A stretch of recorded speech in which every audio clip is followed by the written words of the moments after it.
60% दया के पात्र हैं, थोड़ा सा दया मुझको भी मिलेगा।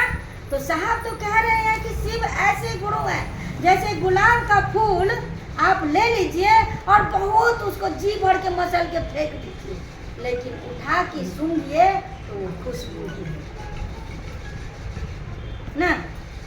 नहीं दीदी, बात यहाँ पे ये है दीदी की जिज्ञासा था कि कोई ढोल बजा रहा है, कोई झाल बजा रहा है, लेकिन इन बात को उनको शिव शिष्टता से कोई लेना देना नहीं।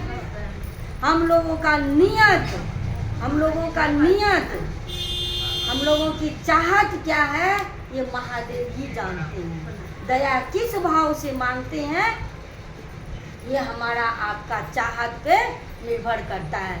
जिस चाहत से उन महादेव से हम दया मांगेंगे, गुरु का भाव उसी चाहत के अनुरूप उतरेगा। अगर जगत मांगते हैं तो जगत में देखिए बहुत सारे लोगों को क्या से क्या हो गया।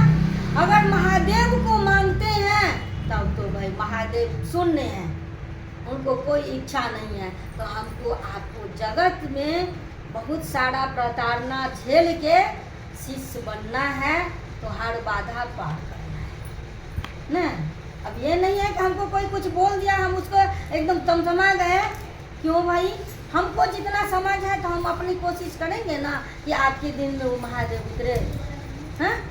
हमको आपको नहीं समझ, पर मैं समझती हूँ तो हमारा मन तो ये भाव समझ रहा है, हम तो शांत बैठे हैं और आपको भी ये महादेव से दया मांगते हैं कि महादेव आपके मन को भी ये, हम लोगों को कोई भी उलझन हो तो महादेव से दया मांगते। शास्त्री कह रहे गुरु सकल उपचार है, गुरु सकल उपचार है। अरे मन में कोई हमारी बाधा है, गुरु संबंधी बात नहीं समझ में आ रही है तो महादेव से दया मांगते हैं कि हे सरकार आप दया के निधि हैं, दया के अच्छा स्रोत है। यानी जो ट्रांसमीटर होता है वहाँ से बिजली की धारा प्रस्फुटित होती है, यानी निकलती है, और दया के एकमात्र दाता महादेव आप हैं। थोड़ा सा मन को समझा दीजिए ना।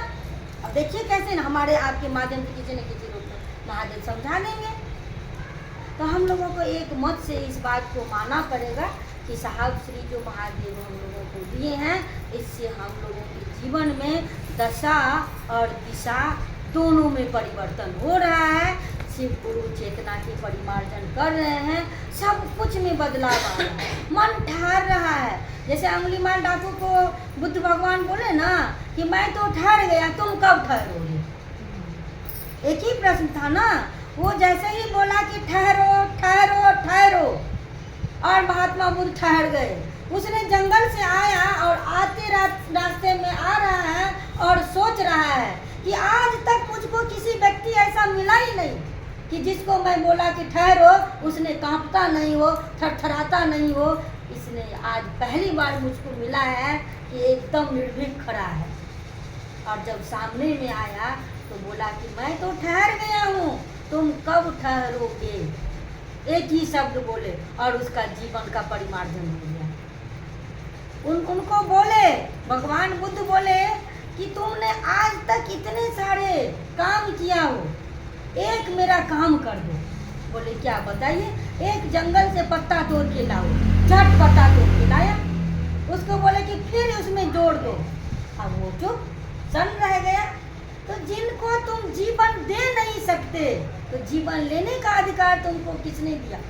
जब हम किसी को प्रेम नहीं दे सकते हैं, अपनी वाणी से किसी को खुशी नहीं कर सकते हैं, तो दुख देने का अधिकार किसने दिया आपको। नहीं समझ में आ रहा है, चुप बैठते हैं। महादेव से यहाँ पे साहब श्री कह रहे हैं कि 2 घंटे की ये बात है।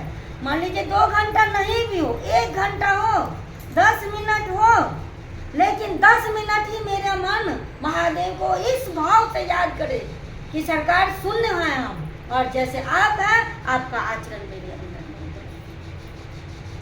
सोचना ही है, अपने मन में अनुनय विनय करना है, तो हमारा आपका भी मन ठहर जाएगा दीदी। जब महादेव से दया मांगेंगे और अपने गुरु से नित्य प्रति दया की याचना करना है, यानी भीख मांगना है रो के गिड़गिड़ा के कि जितने सारे दर्द मिले इस दुनिया में सरकार अब नहीं, अब आप अपने शरण में रख लीजिए। प्रार्थना करना है।